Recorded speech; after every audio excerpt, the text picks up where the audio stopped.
సంవత్సరాల్లో భాష మారిపోయింది. అతి దారుణంగా శాసనసభలో ఒక వ్యక్తులు ఇలా మాట్లాడతారా అని ఎంతో జుగుప్స కలిగించే విధంగా మాట్లాడారు. ప్రజలు చాలా తెలివైన వాళ్ళు.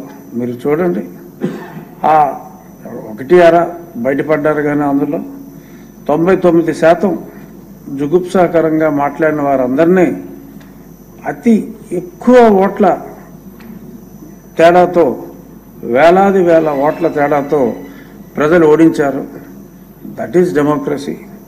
సో ఒక బుద్ధి చెప్పారు, మీరు ఏం మాట్లాడతారో మేము అబ్జర్వ్ చేస్తున్నాం, ప్రతిదీ మేము చూస్తున్నాం, మనకు తగ్గ శిక్ష విధించేది ఓటర్లే అని చెప్పి వారు చెప్పకనే చాలా స్పష్టంగా చెప్పారు. మరి అది అర్థం చేసుకోలేక చిన్నపిల్లోడు చందమామ కోసం మారాన్ చేసినట్టు ప్రజలు ఇవ్వలేదు. దానికి చంద్రబాబు నాయుడు గారు కానీ లోకేష్ గారు కానీ ఎవరైనా ఏం చేయగలరు? ప్రజలు వారికి ప్రతిపక్ష హోదా ఇవ్వలేదు. ఇవ్వని హోదా గురించి ప్రజలను ఏమన్నా అంటే ప్రజలను అనుకోండి, కానీ మరి చట్టాలో లేని దాని గురించి మారాన్ చేయటం అనేది ప్రతిపక్ష పార్టీకి భావ్యం కాదు. మరి ఈరోజు ఆ పార్టీ ముఖ్య కార్యదర్శి విజయసాయి రెడ్డి గారు చక్కటి ట్వీట్ కూడా ఇచ్చారు నన్ను అభినందిస్తూ. మరి సభ సజావుగా జరిగే విధంగా మీరు గతాన్ని గుర్తుపెట్టుకోకుండా చాలా బాగా నడిపిస్తారని చెప్పి it's a very positive statement. మరి అలాగే ఈ చందమామ మారాలు మానేసి ఇందాక మా అచ్చెన్నాయుడు గారు కోరుకున్నట్టు ఒక్కరోజు కాదు ఎక్కువ రోజులు ఇక్కడికి రావాలని నేను కూడా మనస్ఫూర్తిగా కోరుకుంటున్నాను.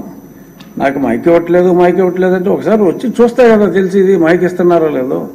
రాకుండానే నాకు మైక్ ఇవ్వట్లేదు అంటే డెఫినెట్గా 11 మంది సభ్యులు ఉన్నారు కాబట్టి వారికి ఉన్న సమయం డెఫినెట్గా వారికి ఇవ్వటం జరుగుతుంది.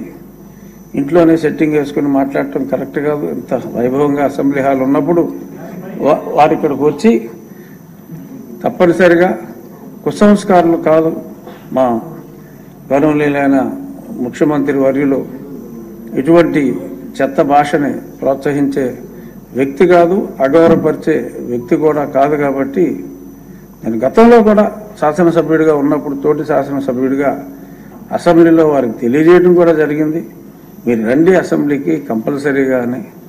ఇప్పుడు ఉపసభాపతిగా కూడా అత్యున్నత విలువలు పాటిస్తూ మీరు హోదా మర్చిపోండి.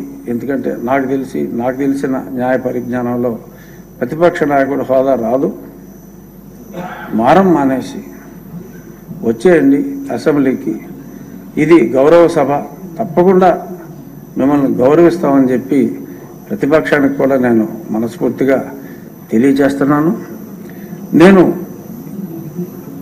ఎంపీగా ఎన్నికైనప్పుడు పెద్దలు వెంకయ్యనాయుడు గారి దగ్గరికి వెళ్ళి, గురుగారు మీరు నాకు కొన్ని ఎలా నడుచుకోవాలో చెప్పండి అంటే ఒక్కరోజు కూడా పార్లమెంట్